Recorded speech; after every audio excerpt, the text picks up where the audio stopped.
एकीकडे आखाती देशात सुरू असलेले युद्ध आणि त्यामुळे बंद झालेली निर्यात यामुळे भर उन्हाळ्यात सर्वाधिक मागणी असलेल्या टरबूज पिकाचा भाव कोसळल्याने शेतकऱ्यांचे स्वप्न धुळीस मिळालेत। शेतकऱ्यांनी मोठी स्वप्न उराशी बाळगून केलेले कष्ट आणि आजच्या घडीला मातीमोल झाले आहेत। फळ बाजारात टरबूज 10 रुपये किलोने विकला जातोय, मात्र शेतकऱ्यांचा तोच टरबूज 1 रुपयाला खरेदी केला जातोय। टरबूज बाजारात 10 रुपये प्रति टरबूज आणि काही ठिकाणी 50 रुपयाला 3 टरबूज विकले जात आहेत। त्यामुळे आता शेतकऱ्यांना उत्पादन खर्च देखील मिळणं कठीण झालंय। अनेक शेतकरी तर स्वतःहून लातूर शहरातील विविध ठिकाणी टरबूज घेऊन विक्रीसाठी थांबतायत। बाजारात आवक वाढल्यामुळे टरबूजांचे भाव पडल्याने व्यापारी सांगतायत, असल ये साल ज्यादा है कलिंगड़, तरबूज का भाव कम है। 5 रुपए से 10 रुपए तक तरबूज बिक रहा है। मंडी में 200 टन से ज्यादा आवक है डेली का। अब पाइनएप्पल थोड़ा आ रहा है, 2-3 गाड़ी आ रहा है। आवक है वो डेली कितनी है और डिमांड कितनी है? डिमांड देखो लातूर मार्केट में 100 से 110 टन तक माल अगर आएगा तो उसका पोजीशन अच्छा रहता, लेकिन अभी आवक उसका 200 से 250 टन का है। इस साल किसानों ने बहुत ज्यादा तरबूज लगाए। शायद उम्मीद रहती हर किसी की ना, किसान की भी उम्मीद रहती बिकेगा। और रमजान में भाव अच्छा था तरबूज को। तरबूज 20 रुपए से 30 रुपए किलो तक रमजान में बिका एक महीना। रमजान के बाद आवक बहुत ज्यादा बढ़ गई और अभी 200 से 250 से 300 टन तक तरबूज आ रहा है डेली।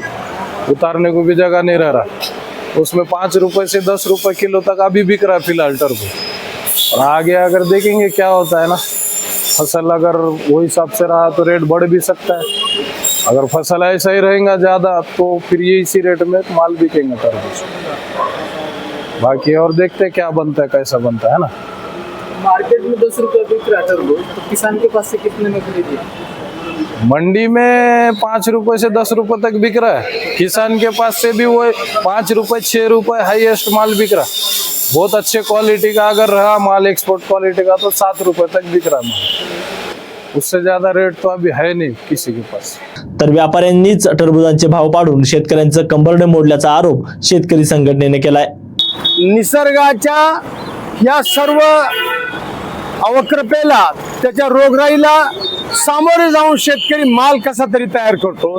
सुरुवातीला रमजानच्या महिन्याच्या अगोदर जो शेतकऱ्याला भाव मिळाला, आता आज रमजानच्या नंतर अशी परिस्थिती झाली की गारांचाही मारा झाला, पाऊस अतिवृष्टी झाली, त्या अवकाळी पावसामुळे नुकसान झालं आणि आज बाजारामध्ये आवक वाढल्याचं निमित्त सांगून व्यापाऱ्यांनी जाणून बुजून शेतीमालाचे भाव पाडले।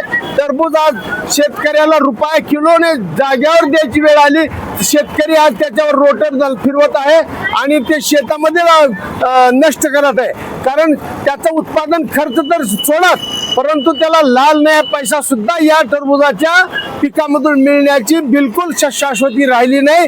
त्यामुळे शेती व्यवसाय कोणतंही पीक केलं, टरबूजच काय, ते घाट्यातच येणार आहे। त्यामुळे व्यापाऱ्यांनी जाणून बुजून शेतीमालाचे भाव पाडलेत।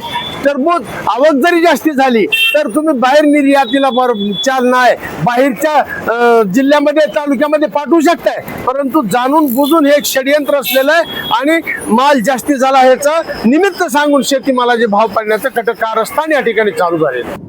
नितीन बनसोडे, एकमत डिजिटल, लातूर।